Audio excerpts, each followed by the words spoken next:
तर संतोष देशमुखांच्या हत्येच्या दिवशीचे फोटो समाज माध्यमांवर मोठ्या प्रमाणात व्हायरल झाल्यानंतर आता बीड जिल्ह्यातील नागरिक आक्रमक झालेत।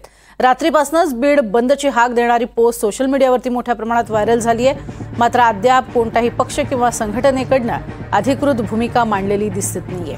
त्यामुळे संतोष देशमुख यांच्या हत्येचा परिणाम म्हणून आज बीड बंद होईल का याकडे सगळ्यांचं लक्ष लागलंय।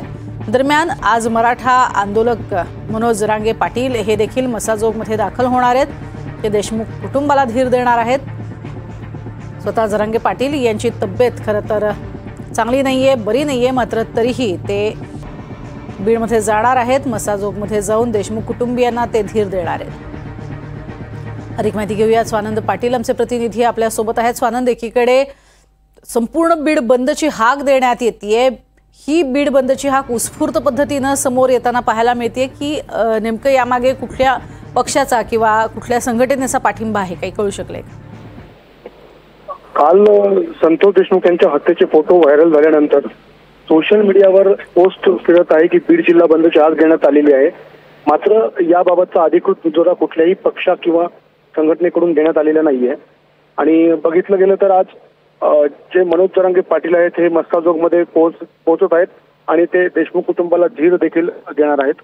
तर आता आज जरांगे पाटील नेमकं काय बोलतात आणि काय भूमिका गावकऱ्यांची असणार आहे याकडे सर्वांचं लक्ष लागलेलं आहे। प्रज्ञा, धन्यवाद या संपूर्ण माहितीसाठी स्वानंद। तर आपण बघतोय बीडमध्ये आता बीड बंदची हाक देण्यात आलेली आहे। अतिशय तीव्र स्वरूपाचे पडसाद हे बीड वासियांमधून उमटताना आपल्याला पाहायला मिळत आहेत। या संपूर्ण फोटो समोर आल्यानंतर आता तीव्रता आणखीन वाढताना पाहायला मिळते।